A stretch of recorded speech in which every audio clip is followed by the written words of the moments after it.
here tonight? Is it going to be the Fiddlesticks of old, which really does reign supreme? Or can the Amumu, in its own niche utility, just add a little bit of extra spice to the mix? Yeah, and I want to know what level of mastery Fury really has on the Fiddlesticks, because I know we've all seen like the Fiddlesticks jungle clears and the potential you have to really, eke out those extra like 10-15 seconds based on how well you know Fiddles clears, where you stand, how you use your jungle pet for damage. But Vendrick might be getting caught here. Certainly could be. He's only going to be the one on his own. That hook is crazy. Does land, but gets blocked based on the terrain, the pathing. Not ideal across the wall with the bandage toss. That's just Fury reminding them, hey, we can hit skill shots, but you're lucky this time. Yeah, Vendrick's going to be really, really happy with that outcome. Blow the flash from Findo, only has to start the Enis matchup, which isn't terrible. Zeri can't really bully him. Level 1, if he stands in the wave. Nox does start the bandage toss as well, so this means that his early clear is slowed down immensely. That first camp with the tantrum, he clears so much faster than most junglers because of the ability to reset and really start the chickens and just speed up the clear. Let's see then, who can get the better clear, who's going to look to try and put the most pressure on the map, as we certainly know that Amumu is a bit of a menace. Double bandage toss certainly allowed him to come back into the fold of things, even starting off as a support more so than the jungler. Going to be carrying on from where we really left off in game 1, right? A case of, okay, on your best champion, can I still look to humble you with this unique one from my side? And this is the mini game with Neferi. You always have to dodge these Qs. If they land both of them, the damage is insane. You see Sovereign being forced out level 1 as the ranged champ versus the melee champ, which is, not a common occurrence we get to see, but with the wave coming back in, he's still playing back. He's still respecting a lot of the threat coming out of Chirp. And I think this is just not the familiarity with the champion. You don't really know the cooldowns. You don't really know how big your windows are and when you can step up and really harass as the range champ against the melee champ. Yeah, as you say, that second charge, if it connects, the bleed is so annoying. And a bit of a cheeky heal at the end of the day thereafter as well. It certainly doesn't go amiss. That Comet Storm, I'm sure, is going to only further that agenda of making sure that Sovereign cannot be the lane bully that Syndra wants to be. Let's see, though, how it does look to try and plan out. You mentioned before in the spot lane the fact that the Northwest can be that natural counter to the Lucian. Haven't gone familiar this time. Want to go for a little bit more of an aggressive option, I would say, with the Nami. But let's see if it actually can stem from the early game, or if it's all going to be around junglers intervening to try and bait out Fido. Because as you mentioned, he has no flash. Look for that level 1 play, grouped up as 5. Didn't find anything, and I was so overcommitted. He's buying time for Hooper to do damage, but Azaria, only 3 minutes in, really just tickles them. Yeah, we get to see the rest of Fury collapsing though, so even though they did find the kill onto Fido, this could mean lights out for members or flashes being committed from Kanga. Oh, the bandage toss right on towards Gavin, who instantly flashed away to safety, taking 0 chances there. Chirp dies! That's a tragedy, but the best case scenario here for Kanga. They've got a kill on their jungler. Their Lucian, once again, be it the first pick, is back on the board as well.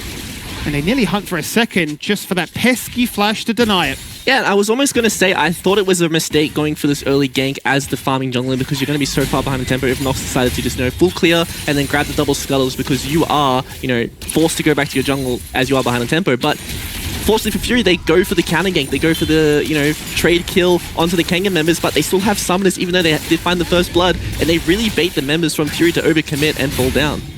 They certainly do a bait on 2 extents there. You can see that Hooper was also trying to showcase, hey, look, the team are coming, I need to keep you interested, but they thought they would have been strong enough in some kind of, turnaround, but it just wasn't to be. And this, as we mentioned already, the best case scenario for Kanga to get on the board and to at least salvage 1 point from the split. Yeah, and even though that early game did, the first couple of kills did fall down for Kanga, they find a little bit of a lead in the early game. It's still not too bad for the Fury side. They still have pushing lanes. They still have control of the map. We're still going to have the individual 1v1s working out in the strength of Fury, and I think that with the flashes being down on bot lane, especially against the Nautilus and Mumu, they have a lot of kill pressure if they want to go back for that, repeat gank. I'm sure a lot of people are going to be curious about how does Fiddlesticks does fare. Only one single game, that LCK game from last night. That's the only game this entire season globally that has been there to showcase its power. Gavin once again flirting with danger. Do I go in? Do I not? Realizes in the end Nox is a little bit too hasty.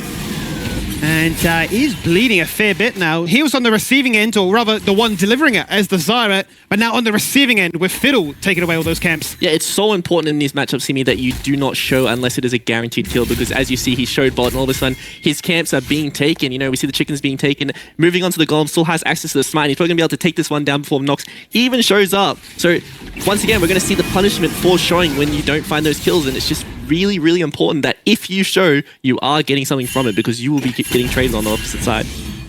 Certainly is the case. Has to find something. Goes to the chickens, realizes it's not there. Blast cone, bloom, vision reveal. Not towards the top half of the map, but towards the river itself. Has no idea that this has been denied away from him. He's going to walk into that pixel bush. And awkward timing as that wall just expires now.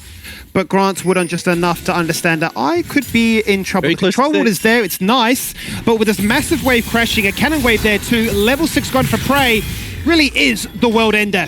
Yeah, and I think Woodon had that ability to outplay that dive, you know, doesn't activate the Pathmaker in time to buffer the Mumu Banish Toss and avoid that CC, and unfortunately just goes down straight away, and I think that he had all the tools to outplay that dive. He's going to be shaking his head at that one. Yeah, absolutely. Cannot afford to fall behind. Certainly, as we've mentioned already, a big part of this composition for Kanga. So much is put on his shoulders to try and allow them to be in a point of power. Going to be diminished for the meantime. Level 6 found here by Chirp. Going to go all in and aggressive on Sovereign. Look at the damage, especially even when he disengaged those dogs, as well as the Arcane Comet, still keeping Sovereign at bay. Going to be chugging through those potions and biscuits, but going to be terrified to step up without jungle intervention. Yeah, we see both junglers hovering around mid now. Kanga still has access to the ult on Sovereign, so you know if this does turn out to be a 2v2 and they do outplay it, it will go in favor of them because they have a lot more damage in the kits right now. But doesn't have access to TP, gonna have to reset, lose out a wave most likely because Chirp is constantly, you know, finding pressure. Really good job, you know, with the ult to chunk him out, and really unfortunate that Sovereign wasn't able to trade back. Keeps cancelling the base, you know, really doesn't want to reset as his wave is being frozen right now. Yeah, it's awkward. Really is awkward for them, and no doubt Chirp will be thinking, you thought I could only play AP champions? Well, I've absolutely stun-locked you with this pickup. I don't even care what you lock in. You can have your best champion. It just won't be enough. But on the flip side of that, no doubt, it's still Kanga, as well as Vendrick in particular, feeling inspired, knowing that he's up with this gold lead. Looking to try and continue the great work from game number 1, and hoping that he can keep Hooper at bay from becoming that hyper-scaling menace that we've seen Zeri become in the past. What can Chirp do to try and outplay this one? Out goes the fear, and there is the damage. It really is as simple as that.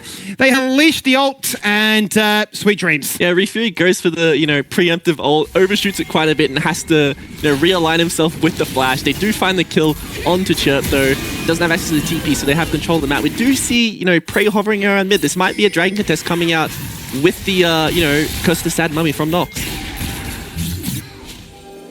He's on the hunt. He's got the sweeper. Yeah, he's actually peeled away from that dragon. Much more interested in farming up champions as opposed to those camps. Sovereign, with those spidey senses, realizes that, hey, something doesn't feel quite right, and instantly snuffs out that opportunity. Right on the doorstep of seeing Refury at the red buff. Decides, you know what, back to the dragon we go, because my buddy Findo is here to back me up. Yeah, and you know, with all the priority they have and the fact they still have access to the ult, the jungle ult difference right now, this is going to be a very one-sided objective. Expect, you know, Refury to clear out his last camp, go for the reset, and look at, you know, prioritizing the grubs if there is a fight they want to take, because his ult will be back up by that time. Chirp sees in a moment once again, just hanging out of vision, keeping Kanga and in particular Sovereign guessing as to where could I be at any given moment. And did have to play towards that top half of the lane, make sure that nothing really was going to occur of this one. Smart decision making, knowing that the dragon has been taken, but he's still fallen down to this one because he's so overextended. Refury's not there to protect him, so it is time to summon the pack. Out goes the flash. It does not matter. Double CC to follow. And that Syndra ain't going anywhere. And he was doing such a good job at being respectful and making sure that he was playing his range, but he just didn't wait for the bot wave to crash and for Norlis to show before he walked up, you know, blew that stun on the trade, and unfortunately finds himself going down and blowing the flash. Yeah, you can see visible frustration from the player cam as well, knowing that it was greedy, and unfortunately has been punished on this occasion. And for Neferi, that this time had actually been put on the back burner, didn't get off to that flying start that we saw in game 1. That is a bit of a sore point, right? Because he's not only up in CS, he's now got gold with that assist. And will no doubt be going back into that point of power because, yeah, the Syndra literally has nothing. No summoners, and no real way to try and, you know, bully out this lane again. And this is one of the really scary parts about being the Syndra or being the Fiddlesticks in this game. If you fall behind, you will not be doing damage, because we're going to see a lot of Nerf treads coming out this game and potential magic resist items from multiple members. So be very scared for Sovereign in this game, because I just don't really think he's going to have the damage if he doesn't find a winning team fight. Nox so keen to try and force this one, even on Vision, over forces it, and at the very last second goes, all right, you know, you've done enough, controlled, does circle back to it in the end, as he primes his next camp and that next path as to what should I decide to do next. Fury, though, is cosplaying that of a cheeky little witch, waiting as a scarecrow, waiting to see if anybody decides to step up to the plate. Prey also just hanging outside of Vision as well, seeing what has take place as Nox is finally going to go for the grand reveal. Sovereign not trying to oversell it.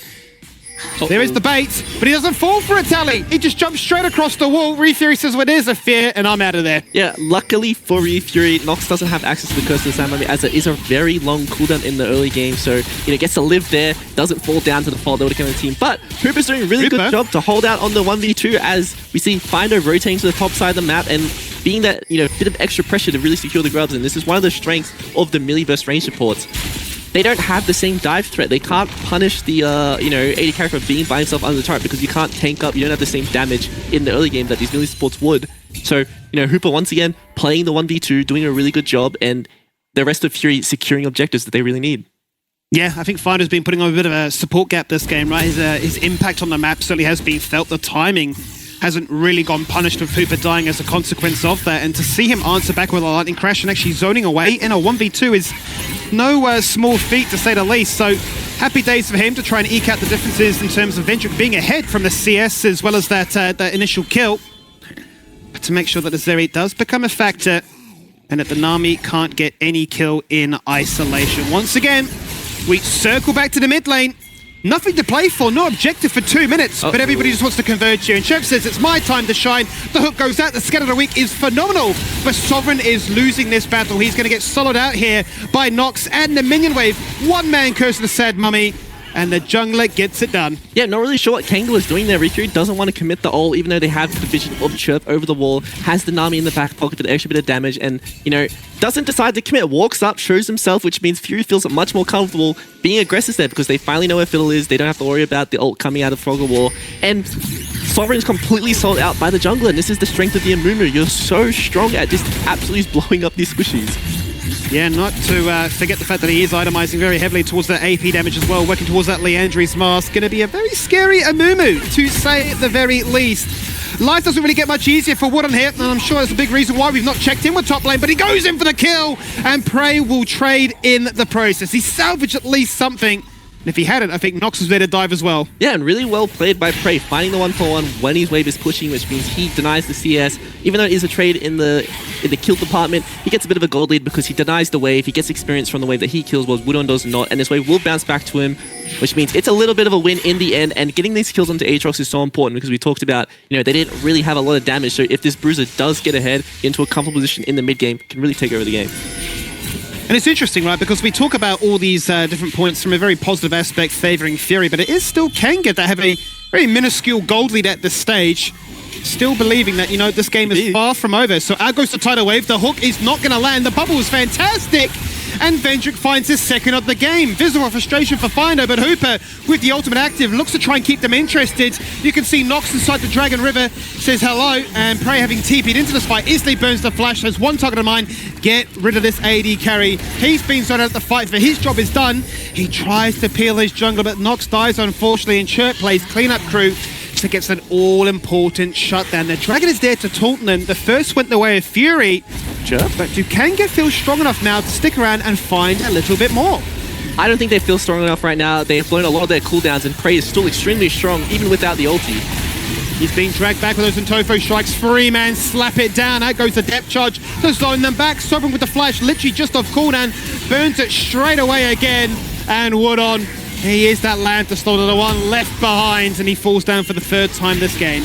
Yeah, and just a really, you know, honestly, a very good start for Kanga. Vendrick playing that fight very well, abusing the fact that the members from Fury were so split, but Prey overstaying a bit here, and he might fall down because of this.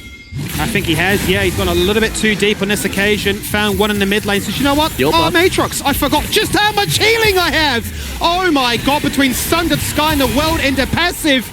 This champion's insane. Yeah, that's the buffs we see on 14-12 Skimmy. You know, Aatrox received the healing buff to his ult at the early rank, so it's a lot more sustained if they don't have access to the heal cut. And, you know, are we going to see like the Aatrox of old where he just face tanks 5 people healing thousands of health and, you know, not like having access to these really OP heal cut items that, you know, used to be in the past. You know, it's a lot more about these, you know, 3rd, 4th items where you're going to get the armor pen items that give the heal cut. Don't really see supports itemizing heal cut as well anymore. So maybe Aatrox is finally going to be this, you know, very powerful champ again. Yeah, I mean, we're going to be very much fading away from that Zeus lethality one-shot Aatrox and back to the absolute juggernaut of life-stealing through all the pain and punishment. Let's cycle it back a few minutes here, because it all initially starts with Final getting called out here. Yeah, and this is just really good by KNG. They're abusing the fact that the members from Fury are split. They feel like very comfortable playing aggressive. I think this is really well played by Vendrick. He recognizes he's getting flanked, so he commits forward, gets Hooper and blows the flash, and just a really good job at, you know, surviving anyway. So he's buying a lot of time, doesn't fall down, but, you know, Fury haven't blown any cooldowns yet on a lot of their main members, and KNG have nothing left in his debut. He feels comfortable taking these very risky, you know, scenarios, outplaying the enemy and showing that he is someone that probably needs to be respected in the LCO going forward. So yeah, an exciting new prospect to come in this deep into the season. In week 5, we're only another week after this before the playoffs come around.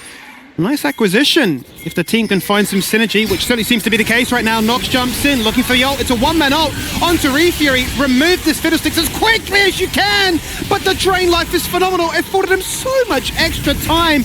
But where is the damage coming back to try and answer in a KNG favorable scenario? It's just not there, Tally. It is just not to be found. Everybody from Fury is full HP. They're topped up and healthy, and this is KNG running for their life. And that's just going to be lights out. Whenever the engage is onto the Fiddlesticks, he is a useless champion. He really needs to be, you know, his team's getting engaged on, and he can really abuse the re-engage with his ulti, fearing multiple members and just doing an insane amount of AoE damage. But Fury oversteps, gets engaged on by Nox, completely blind, which is really well played by him to find that engage on the crucial member and win that team fight for his team. Very quickly then is the ability to take down these objectives, not only with the Leandries on the Amumu, but the Zeri now sitting at that static Shiv. And Chirp finishing off that fight, taking down the Nami to make himself 4, 2, and 3. So then, yeah, another turret goes on down, 2-0 at this stage, Tally. And I think these devs, especially these aces, are going to become so much more punishing towards KNG, because Fury have 6 Void Grub stacks, and they're being left to farm these side lanes with no real contest. Yeah, and I think side lanes, as you mentioned, is going to be so important right now. Once again, we have the double winning side lanes for Fury and the winning team fight. So, like, what does KNG really have to be able to get back into this game? Because once again, they don't have the stronger 2v2 on mid lane because, you know, Hooper has farmed up so well, paired with the Nolist means, you know, Vendrick can't dash forward and be aggressive, especially when they don't have Vision of Nox, because he is so scary right now. And then we get to see these magic resistance coming out of multiple members from Fury. It's going to keep getting scary as the game goes on, and I'm very afraid about, you know, the damage profile that I mentioned earlier and how Sovereign just doesn't have, you know, the damage or the correct items to be able to blow up the members he needs to. Yeah, and it's the concern you also raise. What if both AP threats fall behind? Then what happens? Out goes literally everything. They've thrown the entire kitchen sink at Chirp to say, put the dog to rest. It's worth. Yep, Patchwork, Elbozo, no doubt about that one. Out goes Shelly, as they will say, well, you've taken down one member, but we don't, okay, no, we don't even take your turret in retaliation. Yeah, so KNG finds that kill. They blow, yeah, as you said, the whole kitchen sink at Chirp. How much are they going to lose while these ults are down, though? How much can they, you know, stem the bleeding and make sure that the game doesn't blow up too much until these ults are back off cooldown and they can, you know, play aggressive again? Because I think it's quite hard to play around the map when you have none of your tools available. Yeah, he's going to play towards that top lane as Sovereign for the meantime here, knowing that nobody's going to come towards him. Hopefully gets given a small window in which he can try and farm up, or at least match that of Chirp, as he is still behind in that regard. But for the bottom lane especially, I mean, Prey has been living his best life, right? Obviously commanded a very strong 1v1, had a bit of assistance from Nox, but wasn't necessarily the, you know, the difference maker. Wasn't bailed out like he was last game. Yeah, it was just left to his devices this time in the 1v1, wasn't really pressured, and had a much better time in the 1v1, and I think it's really nice to see, you know, this. I think this matchup can really go either way. That's a lot of, you know, player prowess and how well they play this matchup individually. It's not so much like a very one-sided affair. And I think that he's done a very good job, especially with the grass. Used to seeing the Conqueror on the Aatrox, which is more of a scaling rune. He goes a bit more for the laning pressure with the grass and just does a really good job in his 1v1. Yeah, I suppose with the changes towards Aatrox, trying to incentivize more towards the HP as opposed to the lethality, maybe Grasp is just the go-to now. We'll have to wait and see. Chirp says, well, I'm back on the map, Sovereign. Your time, your little luxury, your little retreat away, farming up a lane on your own is going to be put to rest. And, you know, the show is back on its regular schedule. Fury are the ones in the lead, looking for that perfect 2-0. Once again, Prey gets dropped critically low, drops the auto and says, once again, watch me, lifesteal up, an absolute treat. This time he might fall on down, but no, still to be denied. Wooden was running whilst the rest of his team is dying. He wraps around and says, okay, it's time to shut this Zeri down. But look at my bot lane, they're gone. Same for my team in mid lane, they're recalling on 1 HP, and Zeri can do things like this, right? Just jump across the wall and ice skate to safety. Gavin thinks maybe I can heal. Nope, it was a trap, it's a bait. And as the dust does settle, Wooden is running for his dear life, literally trying to outplay left, right, and center, but he is fighting a very much losing battle, and as Refury spawns, Wooden goes back to the fountain. Yeah, and we got to see such a good start for KNG in the team fight. It looks so good for them. They find so much damage onto the major threat of Prey. They find a really good fill ult, but it's just not enough. We get to see the power of this, you know, Aatrox and how much sustain he has. He comes out of the team fight almost full health after starting with next to none. Yeah, it's crazy. It really is crazy how deceiving it is, and still yet to find that answer in some, you know, HP shred. Yes, the Bramble is nice, but you need him to be focusing you as opposed to those Oblivion Orbs where it is proactive. Refury, unfortunately, he just wanted a camp clear. Oh, poor Vendrick. He just wanted to clear some camps, and now it goes from bad to worse because you look towards Vendrick. Nice dash away, but look, all you can find on this occasion is a few minions before you've got another 40 seconds to consider what your next play is. Yeah, and Prey drops the ulti. It's a bit of a, you know, a base drop BM. Doesn't need to throw that one to the you know, Vendrick, but he does anyway. They find the really easy kill. They overstay on the map, and it, you know, rewards them well because you don't expect them to overstay like that. You don't expect the enemy to be on the map still. They find the 2 easy kills, and now they're looking at Baron. They certainly are, and we saw how quickly they were able to take down the Baron, rather the Herald, a few minutes prior. So this Baron should be light work for them. As you can see, Nox single-handedly going to be doing so much damage, but with the assistance of Findo zoning members back, I mean, KNG just are completely disinterested. Easy Baron scheme, easy as that, completely uncontested. You know, we see the gold lead stemming even more, and it's just going to keep getting better for Fury because we talk about how these team fights really function, and you know, it's really hard for Fury to find these really nice gauges they need to be able to get when there's multiple flanks coming from, you know, both side laners having pushing lanes, being able to flank, and you know, the extra threat of the flash engage coming out of both, you know, members in the 3.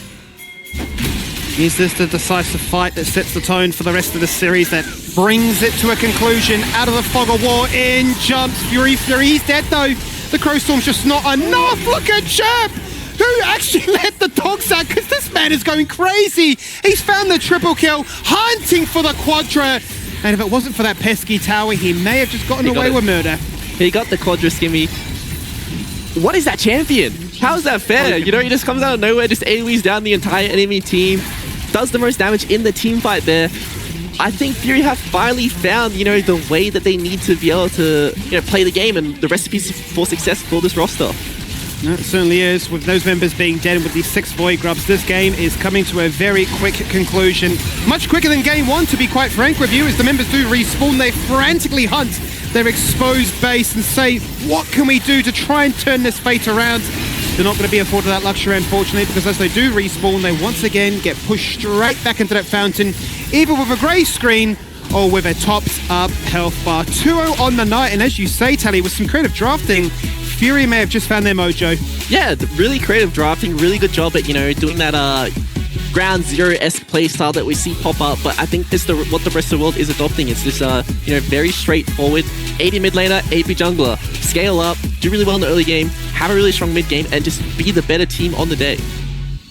Crazy turn of events there, and we're not even done yet. You thought that was exciting. That was the battle at the very bottom of the table where these teams were fighting for anything they could get. Fury came into this one with only a single point to their name, and as it stands now, they actually clip over Mammoth, sitting at 3 points, and push themselves up into 6 in a temporary playoff spot. As for KNG, while it continues to be a rough affair, they've still got 2 games to go, but those are up against the heavy hitters, which actually is our game right after this.